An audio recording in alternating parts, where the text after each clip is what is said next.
네, 안녕하세요. 양기현TV 양재경 회계사입니다. 네, 권순환 회계사입니다. 김기현 회계사입니다. 오늘 이제 뜬금없이 이제 맥주캔 유료 광고 절대 아닙니다. 그걸 유료 광고야. 오늘 이제 주제가 수제 맥주회사 제주 맥주. 지난번에 저희 삼성빵집 편에서 댓글 중에 하나가 빵을 왜 안 갖다 놨냐. 아, 그런 댓글이 있었어요? 소품팀 뭐 하냐. 생각해보면은 사실 성의가 없었어. 조승현 알죠? 승현이 형.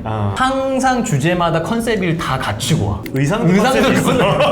나 반성을 했어. 그거 보고. 조승현 형이 이제 100만 넘었는데 그런 사실 노력을 알아주신단 말이야. 제가 한번 갖고 와봤습니다. 절대 이제 유료 광고 아닙니다. 드셔보셨나요? 제주 맥주? 안 먹어봤어요. 회사는 들어보셨죠? 아, 회사는 들어봤죠. 저희 오늘 5월 31일인데 지난주 5월 26일 날 상장했어요. 오늘은 저희가 제주 맥주에 대해서 알아볼 건데 항상 저희가 이제 감사 보고서를 가지고 이야기를 나눴잖아요. 네네. 저희가 빅히트 때도 나왔는데 상장하는 회사들은 뭐가 나오냐면은 투자 설명서 증권 신고서가 나와요. 이게 제가 갖고 왔어요. 얼마나 두꺼운지. 480페이지짜리거든요. 왜 가지고 왔냐면 직접 출력해서 인증을 한 거야.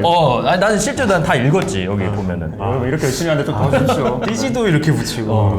여러분들이 진짜 한번 읽어보셨으면 좋겠어요. 아니었지. 그러니까 투자하는 회사, 그러니까 감사 보고서만 보면은 사실 그냥 숫자의 나열이고 회계 용어의 나열인데 여기는 회계 용어의 나열이 아니라 정말 그냥 한글. 투자하려면 이걸 봐야 돼. 이거를 봐야 돼요. 저도 사실 어떤 한 회사의 투자 신고서, 증권 신고서 처음 제대로 완독을 해봤는데 정말 이 수제 맥주의 산업에 대해서 엄청 그리고 이 도움이 회사에 대해서 깊이가 정말 다르더라고요. 제주 맥주 시작은 이제 그 문혁기 대표 이사님 이야기부터 좀 해봐야 맞아요. 되는데 뼛속부터 사업가라고 해야 되나? 그냥 사업가. 네, 그냥 완전히 사업가예요. 그 2002년도에 대학교 졸업하자마자 바로 창업을 했었고요. 그때 창업한 회사는 이런 뭐 맥주랑은 전혀 관련 없고 좀 특이해요. 화장실 살균 소독 관련된 비즈니스를 하셨었는데 그때가 뭐가 유행하던 때냐면 패밀리 레스토랑. 커피 프랜차이즈도 이때 다 나오기 시작하죠. 왜 인기 많았냐면 사실 되게 깔끔하잖아요. 깔끔했는데 그런 데들 화장실을 청소해주는 외부 업체였던 것 같아요. 잘 됐어요. 잘 돼가지고 엄청 잘 됐지. 2006년에는 이 회사를 또 매각도 하셨습니다. 그 화장실 살균 소독 하다 보면 누구를 많이 만나요? 외식업체 대표들. 대표들 많이 만나니까 본인도 이제 외식업을 잘할 수 있을 것 같다고 이제 판단하셔가지고 첨담동에 이제 빠를 내셨대. 그것도 잘 됐대. 바도 엄청 어느 정도 잘 됐냐면은 백화점 입점까지 할 정도였어. 그 후로도 이제 비빔밥을 가지고 미국 진출해봐야겠다고 생각한 게 2012년입니다. 거기 미국 시카고에서 먹었던 수제 맥주가 정말 맛있었대. 그게 너무 맛있어가지고 한국에 돌아와서 그때 느꼈던 수제 맥주 맛을 또 느껴보고 싶어가지고 이태원에 갔대. 이태원에는 이제 펍들이 많으니까. 근데 너무 맛이 없더래.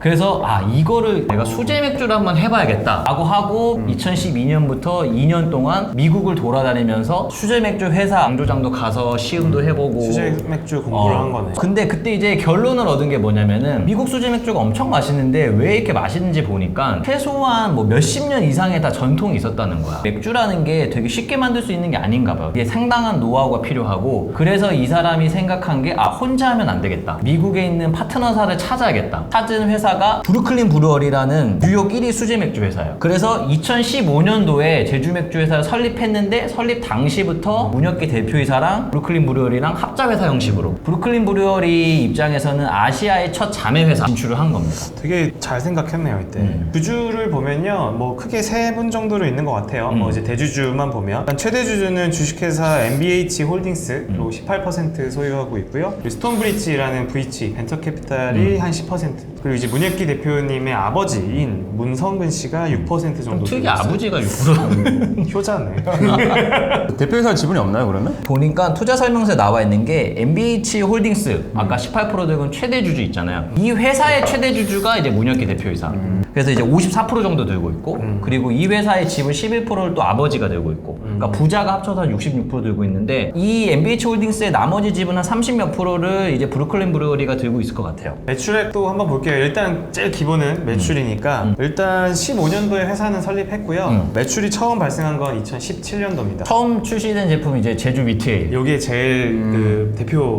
그리고 두 번째 나온 게 제종 펠롱에일. 세 번째 2019년도에 나온 게 제주 슬라이스. 그럼 세 개밖에 없어요? 세 개밖에 없어. 이게 맥주가 하나 만드는 신제품이 1년 이상 걸려. 일단 매출액 보시면 2017년에 17억, 2018년도에 74억 많이 올랐죠. 많이 올랐지. 근데 이제 2019년도는 비슷했어요. 84억. 그러다가 작년 2020년도에 215억으로 굉장히 많이 증가했습니다. 네, 그리고 이제 재무 상태표를 보면은 유형자산이 엄청 커요. 유형자산 엄청 크더라고. 전체 회사 총 자산이 한 620억 정도인데 유형자산이 350억으로 이제 50% 넘습니다. 이게 왜냐면은 맥주 제조 산업이 엄청난 잔치 산업이에요. 양도장 있어야 되는 거지. 예전에 우리 아사히 맥주 공장 견학 간 적이 있어. 일본. 엄청 커 진짜 공장 자체. 엄청 크지. 특이하게 제주 맥주는 처음부터 이제 제주도에 땅을 매입해가지고 그러니까 유형자산이 클 수밖에 없는 거죠. 실제 공장도 제주에다가 실제로 제주도에 땅을 사서 양조장을 지었어. 그리고 뭐 이게 제가 알기로는 테슬라 상장이라고 조금 이름 특이한 독특한 방식으로 상장했다고 하는데 그것 좀 설명 좀 해주세요. 우리가 아는 그 테슬라예요. 일론 머스크의 테슬라. 아이씨.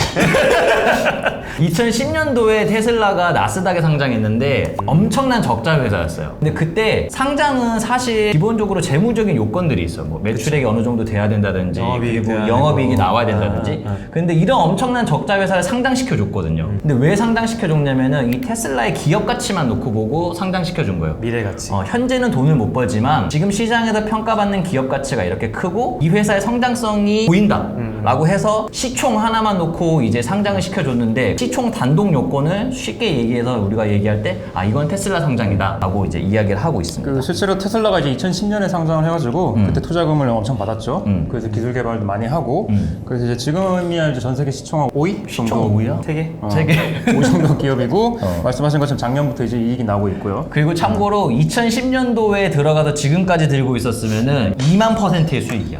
200배? 테슬라. 우리나라 주식시장이 이제 코스피, 코스닥 두 개로 나뉘잖아요. 그렇죠. 그럼 이 테슬라 상장도 각각 있는 거예요? 각각 있어. 보면은 코스닥은 이제 2017년도에 도입이 됐어요. 이런 테슬라 상장이. 이게 먼저 됐겠네. 그래서 기준 기업 가치는 1,000억. 그리고 코스피는 올해 도입이 됐어요. 테슬라 상장이. 코스피는 규모가 있어야 되니까 1조. 1조 이상이라면 코스피로 한 번에 코스피로 오른다. 그냥 한 발 갈 수 이익 안 있다. 나도. 그럼 코스닥의 테슬라 상장 말고 그러니까 일반 상장이 대부분일 거잖아요. 맞아요. 그거 한번 설명해 주시죠. 일반 상장 요건은 뭐 이제 자료화면 보시면은 크게 네 가지인데 공통적으로 들어가는 게 뭐냐면은 법인세 비용 차감 전 계속 사업 이익이 있어야 돼. 그러니까 쉽게 말하면 세전 이익이 나와야 되는 거야. 기본적으로 이익이 안 나면 상장을 할 수가 없어. 그러니까 테슬라 같은 경우에는 뭐 아무리 성장성이 있어도 이런 요건을 가져서는 상장을 못 한다는 거야. 근데 보면은 20년 말 현재 누적 결손금이 416억이고요. 15년도에 설립해서 한 번도 이익이 난 적이 없어. 다 손실이야. 그렇게 치면 이 제주 맥주는 일반 상장 요건을 들이밀면은 상장할 수가 없는 거죠. 그렇죠. 그러면은 테슬라 상장 요건도 어쨌든 요건이 있어야 될 거 같아요. 테슬라 상장 요건의 이제 정확한 명칭은 이익 미실현 기업 상장 요건. 그러니까 이제 맞지? 이익을 미실현한 기업이지. 그치. 실현은 하긴 할 거야. 5가지 중에 이제 하나를 충족하면 상장할 수 있는데 쉽게 얘기하면은 시장에서 평가받는 기업 가치를 보겠다는 거예요. 그래서 아까 말씀드린 것처럼 코스닥 테슬라 상장은 기업 가치가 1,000억 이상이면 적자가 나더라도 상장할 수 있습니다. 근데 보니까 뭐 1,000억이 꼭 안 되더라도 다른 요건들이 다른 있으면 요건들이 충분하네요. 있어. 아, 맞아요. 그러면은 기준 시가총액 여기 나와 있는 그건 뭐 어떻게 구하는 거예요? 이게 그냥 쉽게 생각해서 공모 가격의 상장 예정 주식수예요. 쉽게 말하면 이제 시총이죠. 우리가 계속 얘기하는 시총. 그러니까 상장했을 당시의 시총. 제주 맥주를 보면은 이제 확정 공모가액이 주당 3,200원이었고 상장 예정 주식수가 5,500만 주였어요. 곱하면은 기존 시가총액이 1,700억 정도니까 1,700억 정도. 1,000억이 넘어가서 이제 상장할 수 있는 거죠. 2021년도에 상장했으니까 2020년 하반기에 이제 상장 예비 심사를 넣었을 거 아니에요. 그리고 보통 상장 예비 심사 하기 전에 pre-IPO 유상증자를 받는단 말이에요. 그때 평가받았던 밸류가 1,000억 밸류예요. 회사랑 VC들이 원했던 기업 가치는 2,000억을 원했대. 중간에 타협 받는 거예요. 1,700억 정도. 이 테슬라 요건을 심사할 때 그 성장성 심사라는 걸 해요. 사실 어떻게 보면 이게 제일 중요할 수도 있을 것 같은데 아직까지 이익이 나지 않았는데 그거에 대한 정당한 이유를 정당한 이유가 알려달라고. 있어야 돼. 또 그거 반대로 미래의 성장성에 대한 증거가 있어야 되기 때문에 이 심사가 있는 것 같아요. 그리고 추가적으로 이게 독창적인 사업 모델인지 시장 경쟁력 등 중장기적으로 성장 기반을 확보했는지 이런 것들도 이제 중점적으로 심사를 합니다. 그러니까 성장성 심사는 기업의 경영 형태가 앞으로 나아질 수 있는지 그런 걸 자세히 보겠다는 거죠. 그러니까 뭐 쉽게 종합해보면 이런 거야. 단순히 스타트업들 1,000억 이상 밸류 사실 되게 많아요. 돌아다니다 보면. 우리 클라이언트도 많아. 클라이언트도 많아. 근데 이제 단순히 1,000억 이상 인정받았다고 상장을 해주는 게 아니라 질적 평가를 한번 해보겠다는 거예요. 그리고 실제로도 테슬라 상장이 도입되면 두 가지가 좋은데 제주 맥주 입장에서 보면은 유상증자를 받잖아요. 네. 생산 시설을 확보할 수 있는 거고 그리고 그걸로 공격적인 마케팅을 해볼 수 있는 거고 또 두 번째는 뭐가 좋냐면은 VC들한테 좋아요. 왜냐면은 그렇죠. 스톤브리지 엑시트. 입장에서 보면은 엑시트를 해야 되는데 제주 맥주가 IPO로 엑시트이 아니라 그냥 일반 M&A로 엑시트 했으면은 사실 옵션 중에 두 개 중에 하나가 날아가는 거죠. 그래서 이게 VC한테도 그러니까 벤처 자금도 오히려 더 적극적으로 회사로 투자할 수 있게끔 유도하는 겁니다. 근데 제가 이번에 테슬라 상장 이 제주 맥주 상장 얘기 들으면서 좀 생소했던 게 하나 있었어요. 테슬라 상장으로 상장하고 3개월 내로 공모가의 90% 밑으로 내려가면 이 주식을 뭐 손해를 보전해준다? 정확한 표현이 일반 청약자에 대해 환매 청구권을 부여한다는 건데요. 영어로는 좀 멋있는 말로 풋bet 옵션이라고 합니다. 백 옵션이 있어. 멋있다. 그러니까 이게 풋bet 옵션은 테슬라 상장에만 있는 건데 이게 일종의 이제 투자자 보호 장치 같은 겁니다. 투자의 보호 이게 사실 왜 있냐면은 제주맥주 아까 공모가액이 3,200원 했잖아요. 근데 이 회사는 지금 현재는 적자 기업일 거란 말이에요. 그러면은 이 기업 가치를 산정할 때 대신증권에서 이제 한 밸류에이션을 보면은 향후 5개년치의 이제 영업이익을 추정을 해요. 그리고 그걸 이제 현재 가치로 한 건데 그러면은 생각해보세요. 적자 기업의 미래 현금을 추정하는 거에 얼마나 많은 긍정적인 가정이 들어가 있겠어요. 장밋빛 미래만 장밋빛 미래만 가득할 거란 말이야. 그러면은 이게 지금 실제 제주 맥주는 이 밸류에이션이 한 2,600원에서 한 2,900원 정도. 이게 이제 희망 공모가액 밴드라 그러고 이거를 가지고 누구한테 먼저 물어보냐면은 기관 투자자들한테만 물어봐요. 수요 예측하는 수요 예측을 해봐요. 그래서 수요 예측. 아 나는 이 정도는 비싼 것 같아.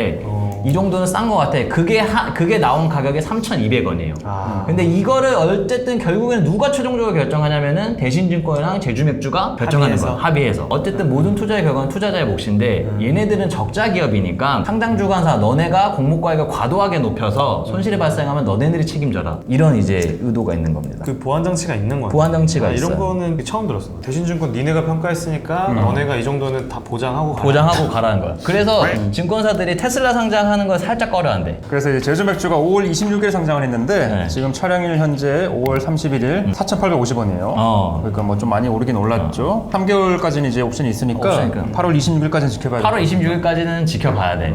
풋백 옵션 이제 행사되는지.